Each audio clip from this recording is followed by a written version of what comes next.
নদীর বাঁধ বসে যাওয়ায় আতঙ্ক গ্রামবাসীদের মধ্যে। সন্দেশখালী ডাসা নদীর ঘটনা। সন্দেশখালীতে বর্ষার সময় নদীর বাঁধ বসে যাওয়ায় আতঙ্কে সাধারণ মানুষ। এর আগে একাধিকবার সন্দেশখালীর বিভিন্ন নদীর বাঁধ ভেঙেছে বা বসে গেছে। প্লাবিত হয়েছে বহু গ্রাম, ঘর ছাড়া হয়েছে প্রচুর মানুষ। বাঁধ ভাঙার আতঙ্কে এলাকার মানুষ। সন্দেশখালীর ডাসা নদীর খুলনা ফেরিঘাটের সংলগ্ন বেশ কিছু জায়গায় নদী বাঁধের অবস্থা বেহাল। ব্লক প্রশাসনে জানিয়েও তাদের কোনো সুরাহা মেলেনি, এমনই দাবি করছেন এলাকার মানুষ। এই এলাকার মানুষ সব সময় ভয়ে ও আতঙ্কে থাকে।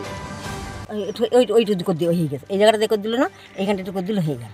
ওই রকম টুকটাক বললে এরকম টুকটাক ভাই পঞ্চায়েতে শোনে না, কোনো জায়গায় শোনে না ভাই। এখন সবার একটা লাইন, আমার লাইনে ট্যাপ কল পর্যন্ত দেই না। আমার এতে রয়েছে আমার এদের দিকে আমার দেখা ছিল, সব গাঙে চলে গেছে, সব পরপর তিনবার এই বাঁধ হলো, তিনবার চলে গেছে, কিচ্ছু নেই। এইবার একদম এই রাস্তার গায়ে এসে গেছে, কিছুই নেই আর।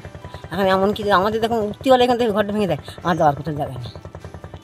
এরকম কী আর বলবো, আতঙ্ক মানে বুঝতে পারছে, ভয়ে থাকি, খাওয়া দাওয়া হয় না, রান্না খাওয়া হয় না, বাচ্চা কাচ্চা কোথায় যাবো এরকম হয়, এই আতঙ্ক আর কি।